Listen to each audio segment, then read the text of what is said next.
ಪ್ರಭು ಕ್ರಿಸ್ತರಲ್ಲಿ ಆತ್ಮೀಯ ಸಹೋದರ ಸಹೋದರಿಯರೇ, ಇಂದು ನಾವು ಕ್ರಿಸ್ತ ಜಯಂತಿಯನ್ನು ಸಂಭ್ರಮ ಸಡಗರದಿಂದ ಆಚರಿಸುತ್ತಿದ್ದೇವೆ. ನಿಮಗೆಲ್ಲರಿಗೂ ಕ್ರಿಸ್ತ ಜಯಂತಿಯ ಶುಭಾಶಯಗಳನ್ನು ಕೋರುತ್ತೇನೆ. ಕ್ರಿಸ್ಮಸ್ ಬಂದಿದೆ, ಸಂತಸ ತಂದಿದೆ. ಇಂದು ಕ್ರಿಸ್ಮಸ್ ಹಬ್ಬವು ಕೇವಲ ಕ್ರೈಸ್ತ ಧರ್ಮಕ್ಕೆ ಮಾತ್ರ ಸೀಮಿತವಾಗಿಲ್ಲ. ಇದು ಇಡೀ ವಿಶ್ವದ ಹಬ್ಬವಾಗಿದೆ. ಕ್ರಿಸ್ಮಸ್ ಇಂತಹ ವಿಶೇಷ ಸ್ಥಾನ ಪಡೆದಿರುವುದು ಕ್ರಿಸ್ತನಿಂದಲೇ ಮತ್ತು ಆತ ನೀಡಿದ ಸಂದೇಶದಿಂದಲೇ. ದೇವರ ಮತ್ತು ಮಾನವರ ನಡುವಿನ ಕಡಿದು ಹೋದ ಸಂಬಂಧ ಮತ್ತೆ ಬೆಸೆಯಲು ಕ್ರಿಸ್ತ ಪುಟ್ಟ ಕಂದನಾಗಿ ಬರಬೇಕಾಯಿತು. ಪುಟ್ಟ ಕಂದ ಬಾಲಯೇಸು ಮುಗ್ಧನಾಗಿ ಗೋದಲಿಯಲ್ಲಿ ಮಲಗಿರುವುದನ್ನು ಕಂಡಾಗ ನಮ್ಮ ಹೃನ್ಮನಗಳು ಭಕ್ತಿ ಪರವಶತೆಯಲ್ಲಿ ಹರಳುತ್ತವೆ. ಶೋಷಿತರ ಭೂಮಿಯಲ್ಲಿ ಜನಿಸಿ ನ್ಯಾಯ ನೀತಿಯ ಜ್ವಾಲೆಯ ಉರಿಸಿ ಮೇಲು ಕೀಳು ಜಾತಿ ಭೇದ ಅಳಿಸಿ ಮಾನವತೆಯ ಕಲಿಸಲು ಜಗಕ್ಕೆ ಬಂದ ಬಾಲಯೇಸು. ಕ್ರಿಸ್ತನ ಜನನದಿಂದ ಇಡೀ ಜಗತ್ತೇ ಇಂದು ಸಂತಸ ಸಂಭ್ರಮದಿಂದ ನಲಿದಾಡುತ್ತಿದೆ. ಆ ಬಾಲಯೇಸುವಿನ ಸರಳತೆ, ಮುಗ್ಧತೆ, ದೀನತೆ, ಪರಪ್ರೀತಿ ನಮ್ಮನ್ನು ಪ್ರೇರೇಪಿಸಲಿ. ಕ್ರಿಸ್ತ ಜಯಂತಿಯ ಸಂತಸವನ್ನು ಇತರರಲ್ಲೂ ಹಂಚಿಕೊಂಡು ಇಂದು ನಾವು ಈ ಹಬ್ಬವನ್ನು ಅರ್ಥಗರ್ಭಿತವಾಗಿ ಆಚರಿಸಬೇಕಿದೆ. ಪ್ರಿಯರೇ, ಬೆತ್ಲೆಹೇಮ್ನಲ್ಲಿ ಕ್ರಿಸ್ತ ನಮಗಾಗಿ ಜನಿಸಿದರು. ಬೆತ್ಲೆಹೇಮ್ ಎಂದರೆ ಇಬ್ರು ಭಾಷೆಯಲ್ಲಿ ರೊಟ್ಟಿಯ ಮನೆ ಎಂದು ಅರ್ಥ. ರೊಟ್ಟಿಯ ಮನೆಯಲ್ಲಿ ಜನಿಸಿದ ಕ್ರಿಸ್ತ ಇಂದು ನಮ್ಮ ಆಧ್ಯಾತ್ಮಿಕ ರೊಟ್ಟಿಯಾಗಿದ್ದಾರೆ, ಆಧ್ಯಾತ್ಮಿಕ ಭೋಜನವಾಗಿದ್ದಾರೆ. ಕ್ರಿಸ್ತ ಜಯಂತಿಯಂದು ಆ ಆಧ್ಯಾತ್ಮಿಕ ಭೋಜನವನ್ನು, ಆ ರೊಟ್ಟಿಯನ್ನು ನಿರ್ಮಲ ಹೃದಯದಿಂದ, ಪರಿಶುದ್ಧ ಹೃದಯದಿಂದ ಸ್ವೀಕರಿಸಲು ಈ ಬಲಿಪೂಜೆಯಲ್ಲಿ ನಾವು ಯೋಗ್ಯ ರೀತಿಯಲ್ಲಿ ಸಿದ್ಧರಾಗೋಣ. ಪ್ರಿಯರೇ, ದೇವರೇ ಮನುಷ್ಯರಾದ ಹಬ್ಬ Krista Jayanti. Christmas is the feast of God becoming man. ಯೋಹಾನನ ಶುಭ ಸಂದೇಶ ಅಧ್ಯಾಯ 3 ವಾಕ್ಯ 15ರಲ್ಲಿ ನಾವು ನೋಡುತ್ತೇವೆ, ದೇವರು ಈ ಲೋಕವನ್ನು ಎಷ್ಟು ಪ್ರೀತಿಸಿದರೆಂದರೆ ತಮ್ಮ ಏಕೈಕ ಪುತ್ರನನ್ನೇ ಧಾರೆ ಎರೆದರು. ದೇವರು ತಮ್ಮ ಅಸ್ತಿತ್ವವನ್ನು ಪೂರ್ವಕಾಲದಲ್ಲಿ ತಮ್ಮ ಪಿತೃಗಳೊಡನೆ ಹಲವಾರು ವಿಧದಲ್ಲಿ ಅನೇಕ ಪ್ರವಾದಿಗಳ ಮುಖಾಂತರ ತಿಳಿಯಪಡಿಸಿದರು. ಆದರೆ ಕಾಲವು ಪರಿಪಕ್ವವಾದಾಗ ತಮ್ಮ ಅಸ್ತಿತ್ವವನ್ನು, ಪ್ರೀತಿಯನ್ನು ತನ್ನ ಸ್ವಂತ ಮಗನನ್ನೇ ಕಳುಹಿಸುವುದರ ಮೂಲಕ ತೋರ್ಪಡಿಸಿದರು.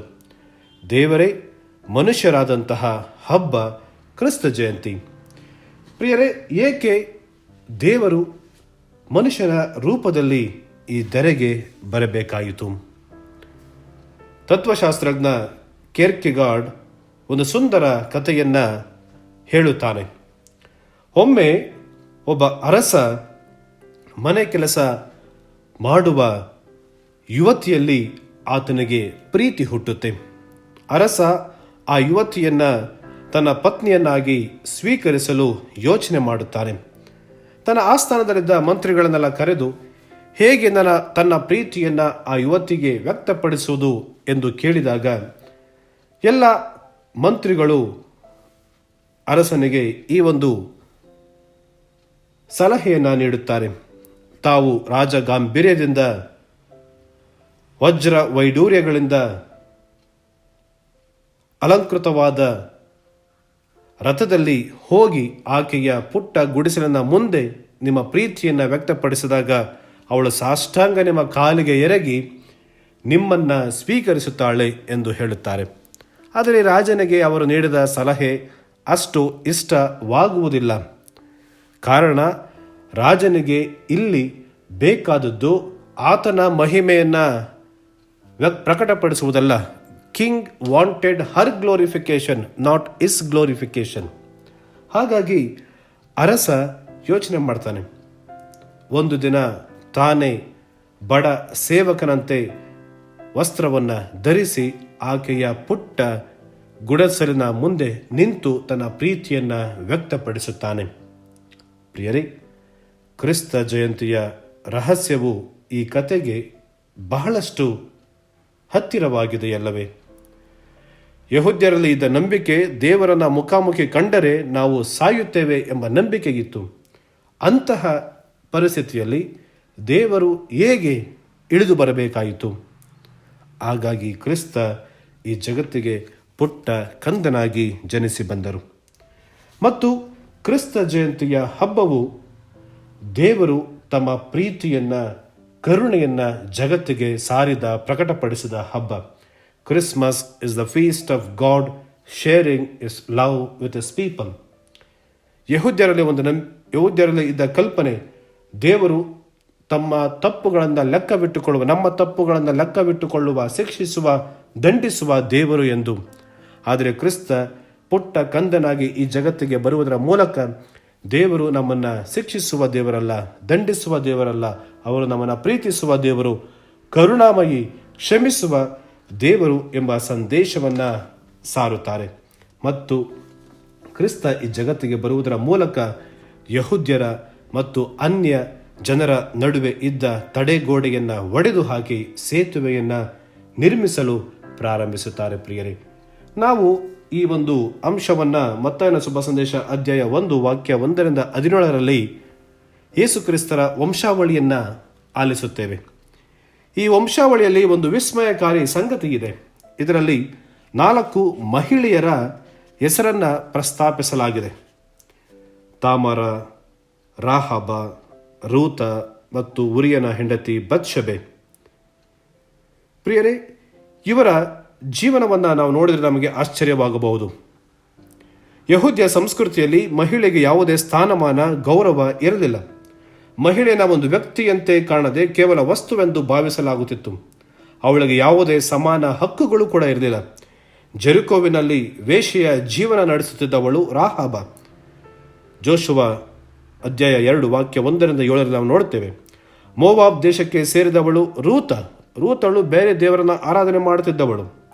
ತನ್ನ ಮಾವನಿಂದಲೇ ಪೇರಜ್ ಮತ್ತು ಜೆರಹ ಎಂಬ ಅವಳಿ ಮಕ್ಕಳಿಗೆ ಜನ್ಮ ನೀಡಿದವಳು ತಾಮರ. ಆದಿಕಾಂಡ 38. ಮತ್ತು ದಾವೀದ ಅರಸನೊಂದಿಗೆ ವ್ಯಭಿಚಾರ ಮಾಡಿದವಳು ಬೆತ್ಷೆಬೆ. ಈ ಮಹಿಳೆಯರನ್ನ ವಂಶಾವಳಿಯಲ್ಲಿ ಸೇರಿಸಲಾಗಿದೆ. ಏತಕ್ಕೆ ಸೇರಿಸಲಾಗಿದೆ? ಈ ಮೂಲಕ ಯೇಸು ಸ್ವಾಮಿ ಪಾಪಿಗಳನ್ನು, ಸನ್ಮಾರ್ಗದಿಂದ ದೂರ ಹೋದವರನ್ನ ಪುಣ್ಯ ಜೀವನದತ್ತ ಕರೆದೊಯ್ಯಲು ಬರುತ್ತಿದ್ದಾರೆ ಎಂಬ ಸಂಗತಿಯನ್ನು ಮತ್ತಾಯ ನಮಗೆ ತಿಳಿಸುತ್ತಾನೆ. ಅಂದರೆ ಕ್ರಿಸ್ತ ಬಂದದ್ದು ಪುಣ್ಯಾತ್ಮ, ಪಾಪಿಷ್ಟ ಇವರ ನಡುವೆ ಇದ್ದ ತಡೆಗೋಡೆಯನ್ನು ಒಡೆದು ಹಾಕಿ ಸೇತುವೆಯನ್ನು ನಿರ್ಮಿಸಲು. ಅನ್ಯ ಧರ್ಮದವರು, ಯೆಹೂದ್ಯರು ಇವರ ನಡುವೆ ಇದ್ದ ತಡೆಗೋಡೆಯನ್ನು ಒಡೆದು ಸೇತುವೆಯನ್ನು ನಿರ್ಮಿಸಲು ಬಂದವರು. ಹೆಣ್ಣು ಗಂಡು ಎಂಬ ಭೇದ ಭಾವ ಇದ್ದ ಸಮಾಜದಲ್ಲಿ ಆ ಭೇದ ಭಾವವನ್ನು ಒಡೆದು ಹಾಕಿ ಅವರಿಬ್ಬರು ಒಂದೇ, ಅವರಿಬ್ಬರು ಸಮಾನರು ಎಂಬ ಸಂದೇಶವನ್ನು ಸಾರಲು ಕ್ರಿಸ್ತ ಬಂದವರು. ಪ್ರಿಯರೇ, ಹಾಗಾಗಿ Krista Jayanti is the feast of God sharing his love with us. ಕ್ರಿಸ್ತ ಜಯಂತಿಯು ದೇವರು ತಮ್ಮ ಪ್ರೀತಿಯನ್ನು ಜಗತ್ತಿಗೆ ಸಾರಿದ ಹಬ್ಬ. ಮತ್ತು ಕ್ರಿಸ್ತ ಜಯಂತಿಯು ದೇವರು ನಮ್ಮೊಡನೆ ಸದಾ ವಾಸಿಸಲು ಬಂದಂತಹ ಹಬ್ಬ. Krista Jayanti, Christmas is the feast of Emmanuel, God is with us. ಇಂದು ಕ್ರಿಸ್ತ ನಮ್ಮ ಮಧ್ಯೆ ದೇವರ ವಾಕ್ಯದಲ್ಲಿ, ಸಂಸ್ಕಾರಗಳಲ್ಲಿ, ವಿಶೇಷವಾಗಿ ಪರಮಪ್ರಸಾದ ಸಂಸ್ಕಾರದಲ್ಲಿ ಇಂದು ಕ್ರಿಸ್ತ ನಮ್ಮೊಡನೆ ನೆಲೆಸಿದ್ದಾರೆ. ಇಂತಹ ಹಬ್ಬವನ್ನು ನಾವು ಇಂದು ಆಚರಿಸುತ್ತಿದ್ದೇವೆ. ಈ ಹಬ್ಬವನ್ನು ಹೇಗೆ ನಾವು ಅರ್ಥಗರ್ಭಿತವಾಗಿ ಮಾಡಲು ಸಾಧ್ಯ? ಪ್ರಿಯರೇ, ಇಂದು ಒಮ್ಮೆ ಗೋದಲಿಯನ್ನು ನೋಡೋಣ. ಕೇವಲ ವೀಕ್ಷಕರಾಗುವುದು ಬೇಡ, ಒಮ್ಮೆ ಸ್ವಲ್ಪ ಸಮಯ ತೆಗೆದುಕೊಂಡು ಆ ಗೋದಲಿಯನ್ನು ಒಮ್ಮೆ ನೋಡೋಣ.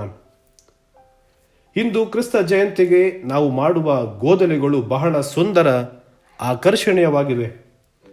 ಆದರೆ ಬೆತ್ಲೆಹೇಮಿನ ಗೋದಲಿ ಇದಕ್ಕೆ ತದ್ವಿರುದ್ಧವಾಗಿತ್ತು. ಪಾಪಿ ಮನುಜ ದೇವರಿಗೆ ಆಶ್ರಯವನ್ನು ಕೊಡಲು ಸೋತ, ಆದರೆ ಮೂಕ ಪ್ರಾಣಿಗಳು ಅವರಿಗೆ ಸ್ವಾಗತವನ್ನು ನೀಡಿದವು. ದನದ ಕೊಟ್ಟಿಗೆಯು ಶಾಂತಿಯ ತಾಣವಾಗಿದೆ. ಅಲ್ಲಿ ಸ್ವಾರ್ಥವಿಲ್ಲ, ಮೋಸವಿಲ್ಲ. ಸೃಷ್ಟಿಕರ್ತನ ದರ್ಶನ ಪಡೆಯಲು ಮೊದಲು ಅವಕಾಶ ದೊರೆತಿದ್ದು ಈ ಮೂಕ ಪ್ರಾಣಿಗಳಿಗೆ. ಅಲ್ಲಿ ಯಾವುದೇ ದ್ವೇಷ, ಹಗೆತನವಿಲ್ಲ. ಹೆರೋದನ ಗರ್ವಕ್ಕೆ, ಮದ ಮಾತ್ಸರ್ಯಕ್ಕೆ, ಸೇಡಿಗೆ, ವಂಚನೆಗೆ ಅಲ್ಲಿ ಜಾಗವಿಲ್ಲ. ಅಲ್ಲಿರುವುದು ನೈಜ ಪ್ರೀತಿ, ಶಾಂತಿ, ಸಮಾಧಾನ, ಸೌಹಾರ್ದತೆ. ಇದೇ ದರ್ಪದ ಹೆರೋದರಸನ ಭವ್ಯ ಅರಮನೆಗೂ ಬೆತ್ಲೆಹೇಮಿನ ಬಡ ದನದ ಕೊಟ್ಟಿಗೆಗೂ ಇದ್ದ ವ್ಯತ್ಯಾಸ. ಅದೇ ಗೋದಲಿಯ ಶ್ರೇಷ್ಠತೆ.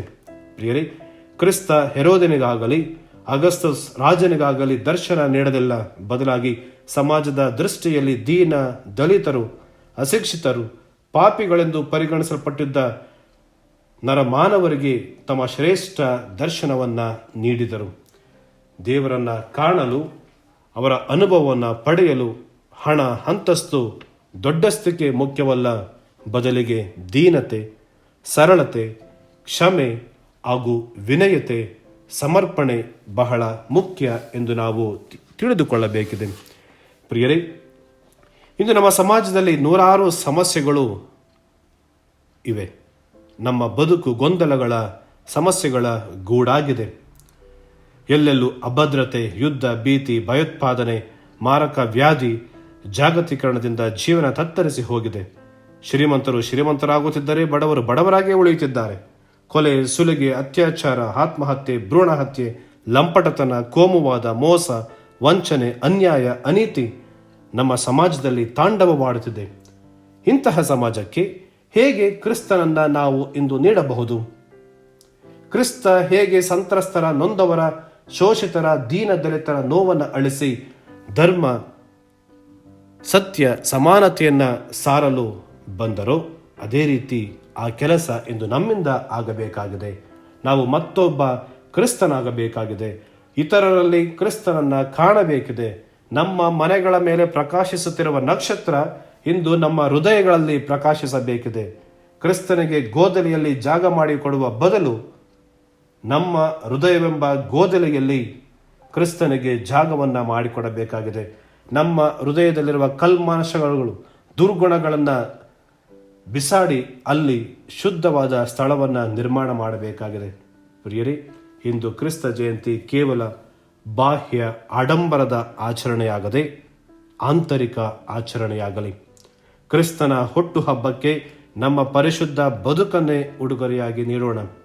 ಈ ಕ್ರಿಸ್ತ ಜಯಂತಿಯಲ್ಲಿ ಕ್ರಿಸ್ತ ಮಾಯವಾಗದಿರಲಿ. ಕ್ರಿಸ್ತ ಮತ್ತು ಆತನ ತತ್ವಗಳೇ ಕೇಂದ್ರ ಬಿಂದುವಾಗಲಿ. ಪುಟ್ಟ ಕಂದ ಬಾಲ ಯೇಸು ನಮ್ಮ ಬದುಕನ್ನು ಪಾವನಗೊಳಿಸಲಿ. ಶಾಂತಿ, ಪ್ರೀತಿಯ, ಕ್ಷಮೆಯ, ಐಕ್ಯತೆಯ, ಸೌಹಾರ್ದತೆಯನ್ನು, ಕಂಪನ್ನು ಪಸರಿಸಲು ಈ ಕ್ರಿಸ್ತ ಜಯಂತಿ ನಮಗೆ ಪ್ರೇರಣೆ ನೀಡಲಿ. ಆಮೆನ್. ಮತ್ತೊಮ್ಮೆ ನಮಗೆಲ್ಲರಿಗೂ ಕ್ರಿಸ್ತ ಜಯಂತಿಯ ಶುಭಾಶಯಗಳನ್ನು ಕೋರುತ್ತೇನೆ. ಪ್ರಿಯರೇ, ಈ ಚಾನೆಲ್ ಅನ್ನು ಸಬ್ಸ್ಕ್ರೈಬ್ ಮಾಡಿ ಪ್ರತಿದಿನ ದೇವರ ವಾಕ್ಯವನ್ನು ಆಲಿಸುತ್ತಾ ಅದನ್ನು ಇತರರೊಂದಿಗೆ ಹಂಚಿಕೊಳ್ಳಲು ನಮಗೆ ನೆರವಾಗಿರಿ. ಧನ್ಯವಾದಗಳು.